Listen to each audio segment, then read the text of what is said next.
Он долго считал себя наблюдателем. Ему казалось, что он просто смотрит на мир таким, какой он есть. Но на самом деле он все время оценивал. Не вслух, не грубо, тихо, внутри. Этот слишком громкий, та слишком холодная, этот слабый, тот странный. Оценки появлялись автоматически, быстро, незаметно.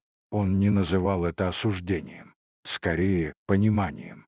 Ему казалось, что если он видит причины, то имеет право на выводы. Так было легче ориентироваться. Мир становился упорядоченным, люди предсказуемыми. Он не чувствовал в этом злобы. Это было похоже на внутренний каталог. Он жил так много лет и не замечал, как тяжелеет, потому что судить значит все время стоять над чужими поступками, над выборами, над слабостями. И это положение незаметно изматывает. Он все чаще ловил себя на раздражении. Люди казались глупыми, медленными, невнимательными. Он видел, как они ошибаются, и удивлялся, почему не видит очевидного. Он чувствовал себя чуть выше, чуть дальше, чуть одиноким. И однажды произошел простой момент. Ничего особенного. Обычная сцена. Он наблюдал за человеком, который сделал что-то не так. Неуклюже, неуместно. Первая мысль возникла мгновенно. Но следом за ней появилась пауза. Короткая, едва заметная. И в этой паузе он вдруг поймал себя на вопросе: «А что, если я не знаю всего?» Вопрос прозвучал неожиданно, почти чуждо. Он понял, что судит, не имея целой картины. Он видит поступок, но не путь, реакцию, но не боль, фразу, но не контекст. И это было честно. Он вдруг ощутил, как много он не знает.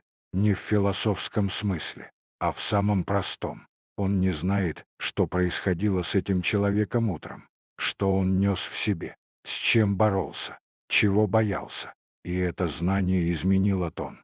Оценка потеряла жесткость.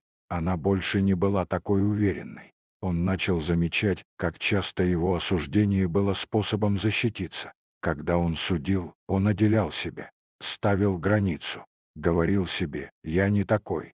Это давало ощущение безопасности, но вместе с тем лишало контакта. Он начал наблюдать за собой внимательнее. Каждая мысль-ярлык стала заметнее. Он не запрещал их, не боролся. Он просто смотрел и видел, как быстро ум пытается упростить, как он стремится дать название, чтобы больше не смотреть.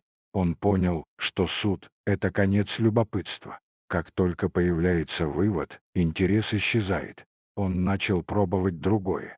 Вместо «почему он такой» спрашивать, что с ним происходит. Вместо «это неправильно», «это трудно». Вместо «я бы так не сделал», «я не знаю, как бы поступил на его месте». Это не сделало его мягким или наивным. Он не перестал видеть поступки, но он перестал делать из них окончательные выводы о человеке. И мир начал меняться. Люди стали объемнее, сложнее, живее.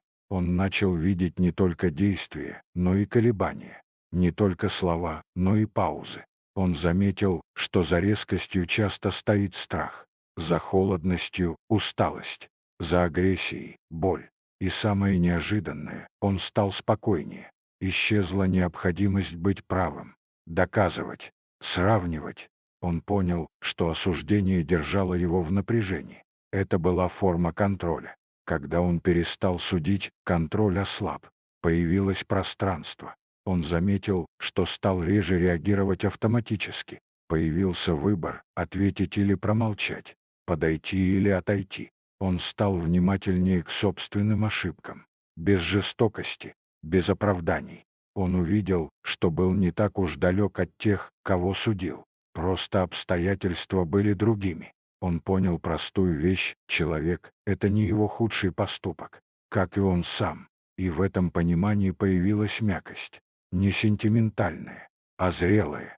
Он больше не делил мир на правильных и неправильных.